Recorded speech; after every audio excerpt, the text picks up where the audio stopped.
ಎಲ್ಲಾ ಕಾಂಪೌಂಡರ್ಗೆ ಹೇಳೋದು ಒಂದೇ ಮಾತು, ದಶಾ ನೋಡ್ಬಿಟ್ಟು ಮಾತಾಡ್ರಿ ಎಲ್ಲರೂ. ಜ್ಯೋತಿಷ್ಯ ಕಲೀರಿ, ಕಲ್ತಿಲ್ಲ ಅಂದ್ರೆ. ಬರೀ ಸುಳ್ಳು ಹೇಳ್ಕೊಂಡೆ ಜ್ಯೋತಿಷ್ ಹೇಳ್ಕೊಂಡೆ ಜೀವನ ಮಾಡ್ತಿರಲ್ರಿ. ಆ 9 ಗ್ರಹಗಳು ನಿಮ್ಗೆ ಸಮಸ್ಯೆ ಮಾಡ್ತಾರೆ ನೋಡಿ. ಯಾಕಂದ್ರೆ ಹಿಂದೂ ಧರ್ಮ ನಾಶ ಆಗ್ತಿರೋದೇ ಇಲ್ಲಿ. ಹಿಂದೂ ಧರ್ಮ ಉಳ್ಸಕ್ಕೆ ನಾನು ಕೂತಿರೋದಿಲ್ಲಿ.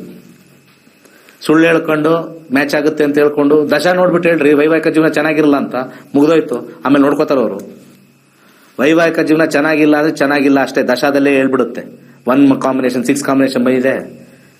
ಸರಿಯಾಗಿ ಕಲ್ತಿ ಎಲ್ಲೂ ಯಾರು ಜ್ಯೋತಿಷ್ಯ ಕಲ್ತಿರಲ್ಲ. ಜನಗಳನ್ನೆಲ್ಲ ಹಾಳು ಮಾಡ್ತಾ ಇದಾರೆ ಅರ್ಧಂಬರ್ಧ ಎಲ್ಲ ಕಲ್ತು. ಅರ್ಧಂಬರ್ಧಾರ ಕಲ್ತಿದ್ರೆ ಸ್ವಲ್ಪ ಇರುತ್ತೆ, ಏನೂ ಕಲ್ತಿಲ್ಲ. ಪಂಚಾಂಗ ಹಿಂಗ್ ತಿರ್ಗಿಸಿ ಅದಕ್ಕೆ ಎಲ್ಲ ಎದುರ್ಕೊಂಡ್ಬಿಟ್ಟಿದ್ದಾರೆ. ಈಗ ಕಾಂಪೌಂಡರ್ ಎಲ್ಲ ಎದುರ್ಕೊಂಡ್ಬಿಟ್ಟು ಬಂದಿದ್ದೆಲ್ಲ ಸರಿ ಇಲ್ಲ ಅಂತಾರೆ. ಓಡ್ರಿ, ಬಂದ್ ಕಲೀರಿ ಅಂದ್ರೆ ಒಬ್ರು ಬರಲ್ಲ, ಓಡ್ರಿ. ಮದುವೆಗೆ ಲಕ್ಷಾಂತರ ರೂಪಾಯಿ ಖರ್ಚು ಮಾಡಿದ್ರಲ್ಲ, ಇಲ್ಲಿ 15,000 ಖರ್ಚು ಮಾಡಕ್ಕೆ ನಿಮ್ಗೆ ಇದಿಲ್ಲ ಪ್ರಾಬ್ಲಮ್.